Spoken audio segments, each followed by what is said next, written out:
लोग मिले हुए हैं, लगातार ऑपरेशन स्टिंग ऑपरेशन सामने आते हैं। जो पब्लिक से बात कीजिए तो पता चलता है कि 150 पे शराबें बिक रही है।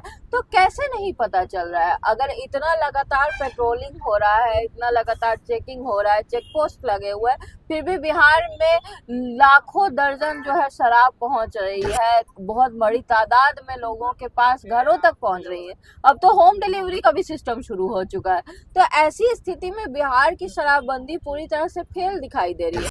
फिर भी एक बड़ी चीज यहाँ पर यह है कि नीतीश सरकार का जो एक काम है जिसपे महिलाएं काफी खुश है, महिलाओं का ये कहना होता है कि शराबबंदी है, फिर भी लोग शराब पी रहे हैं, लेकिन पी करके रोड पर नहीं तमाशा।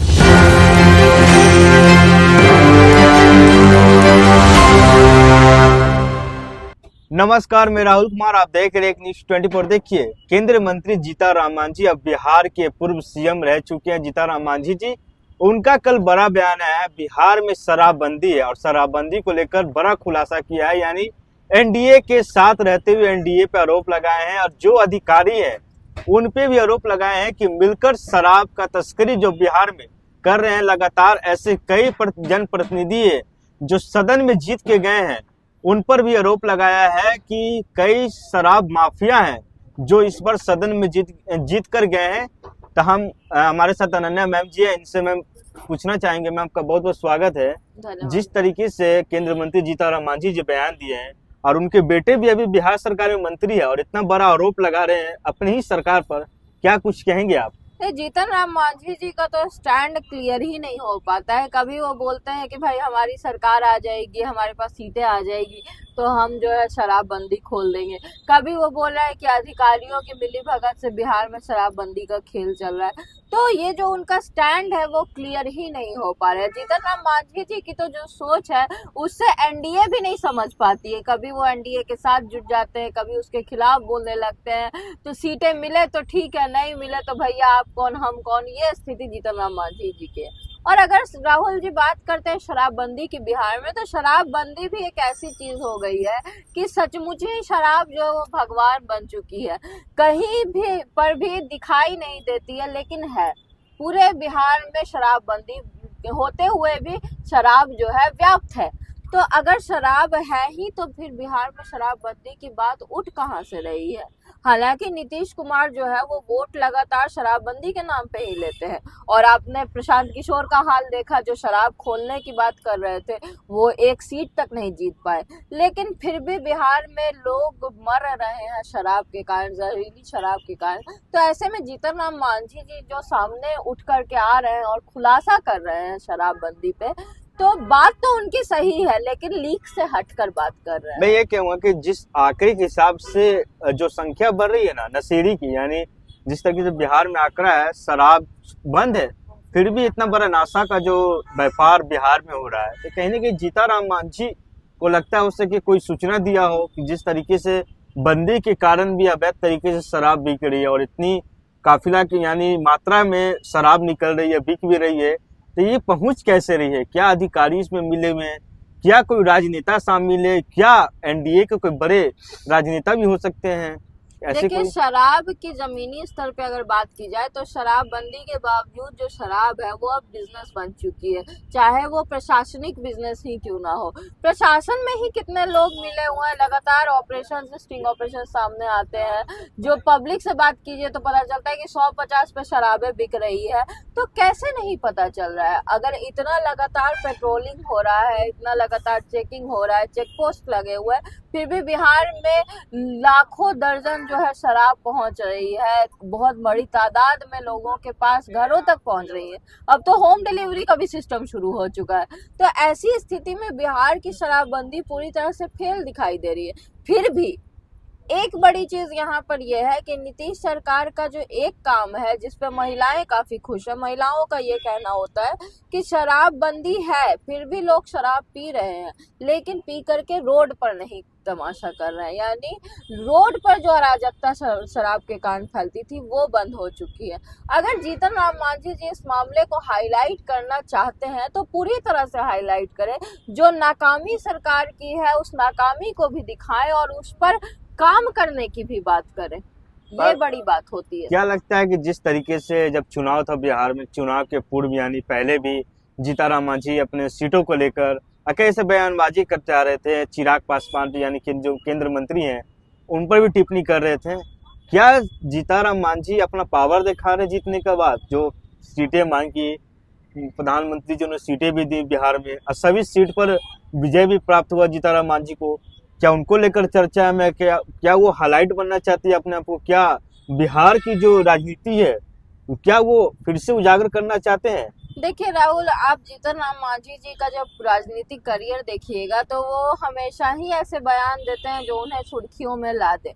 वो हमेशा ही हाईलाइट होने की बात की है, तो हाईलाइट वो ऐसे ही होते ही हैं।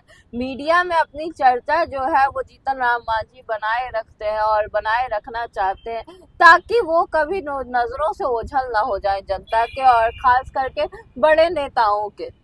बात यहाँ पे यह है कि इतनी बड़ी विजय जो जीतनराम मांझी ने पाई है और एनडीए में अपनी जगह जो है वो बहुत और ज्यादा मजबूत कर दिया, उसके बाद जीतनराम मांझी के लिए ये जरूरी हो गया है कि वो अपने परफॉर्मेंस को बरकरार रखें। अगर नहीं रखेंगे तो पारस की हालत हम लोग देख चुके हैं। और देखिए पशुपति पारस की जो हालत हुई है वो कभी भी किसी और की भी हो सकती है। उतने बड़े नेता, उतने बड़ा फिगर जो है वो अचानक से बिल्कुल ही गायब हो गया, डाउनफॉल हो जाता है पूरी तरीके से। हाँ, तो अपने आप को जनता के बीच में एक बड़े राजनेता के तौर पर, एक परिपक्व नेता के तौर पर दिखाते रहना, और परिवारवाद का लगातार इल्जाम जो जीतनराम मांझी पे लग रहा है क्योंकि बहू से लेकर बेटे पत्नी सब जो है वो घुसे हुए हैं राजनीति में, किसी न किसी पद पर बैठ गए हैं।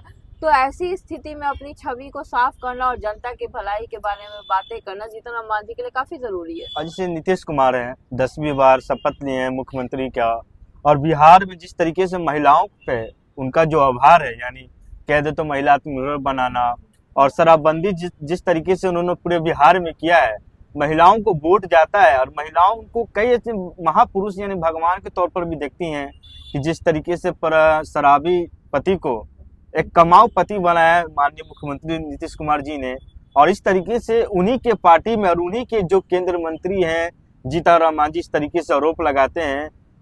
क्या लगता है यह नीतीश कुमार के खिलाफ बयानबाजी नहीं हो सकती है? जी, आपका कहना बिल्कुल उचित है राहुल जी कि जिस तरह से जीतनराम मांझी जो है प्रशासन पे सवाल उठा रहे हैं, ये सवाल डायरेक्टली और इनडायरेक्टली जो है नीतीश कुमार पर ही उठ रहा है। लेकिन ये सवाल जो है कोई पहली बार नहीं उठ रहा है, और ये बात सच है कि बिहार में शराबबंदी जो है वो पूरी तरह से सक्सेसफुल नहीं है, पूरी तरह से सफल नहीं है। कारण बड़ा ये भी है कि प्रशासन में सचमुच ही कहीं ना कहीं लूपहोल है, जिसके कारण इतने सारे भारी मात्रा में जो है जहरीली शराब की तस्करी तक बिहार में हो रही है। लोग मर रहे हैं, सरकार को मुआवजा देना पड़ रहा है। नीतीश कुमार का एक कह सकते हैं कि आइडिया सही था, आइडियोलॉजी सही थी, लेकिन जो डायरेक्शन हुआ वर्क करने का वो सही नहीं हुआ। महिलाएं पसंद करती हैं नीतीश कुमार को उनकी आइडियोलॉजी की वजह से। उन्होंने महिलाओं के उत्थान में काम किया है। चाहे आप बात करें बेटी पढ़ाओ बेटी बचाओ की, तो बेटियों को साइकिल दी, वो साइकिल आज शहरों में बहुत बड़ी चीज नहीं है साइकिल का मिलना, लेकिन गांव में दूर दराज के इलाकों में एक अपना व्हीकल होना, एक साइकिल होना बड़ी बात है। तो नीतीश कुमार ने हमेशा ही महिलाओं के हितों में सोचा है। बड़ी बात यहाँ पे यह है कि महिलाएं जो है शराब से काफी तकलीफ में थी, और अब खुलेआम जो ये शराबें रुकी है चलना, तो लड़कियों का बाहर घर से निकलना चलना, सड़कों पर अपने आप को सुरक्षित महसूस करना ज्यादा हो गया, ज्यादा सही हो गया। इसलिए नीतीश कुमार हमेशा महिलाओं के जो है वो पसंदीदा राजनेता रहते हैं और वोट भी ले लेते हैं। लेकिन प्रशासन में जो लूपहोल है उस पर लगातार काम करने की बात तो होती है, लेकिन काम हो नहीं पा रहा है, यहाँ पे थोड़ी कमी रह जाती है। तो देखिए, आपने सुना जिस तरीके से जो अनन्या मैम है, वरिष्ठ पत्रकार हैं, जिस तरीके से बताया। देखिए, बिहार में शराबबंदी और शराबबंदी जो लागू है माननीय मुख्यमंत्री नीतीश कुमार जी के नेतृत्व में हुआ था, और लगातार जिस तरीके से कामयाबी के तौर पर शराबबंदी की गई थी, पर उस तरीके से हो नहीं पाया, क्योंकि बिहार में भगवान जिस तरीके से दिखते नहीं उसी तरीके से शराब दिखता नहीं है, पर मिल जरूर जाता है। हर लोगों के घर में हो जाए, सड़क पे हो जाए या नाले में हो जाए, आपको खाली बोतलें जरूर देखने को मिलेगी। और जिस तरीके से केंद्र मंत्री जीतनराम मांझी ने बयान दिया है, उस पर माहौल जो बिहार की राजनीति है वो गर्म हो गई है। और आगे की तमाम जानकारी के लिए हमारे साथ जुड़े रहे, बने रहे, देखते रहे न्यूज़ 24। धन्यवाद।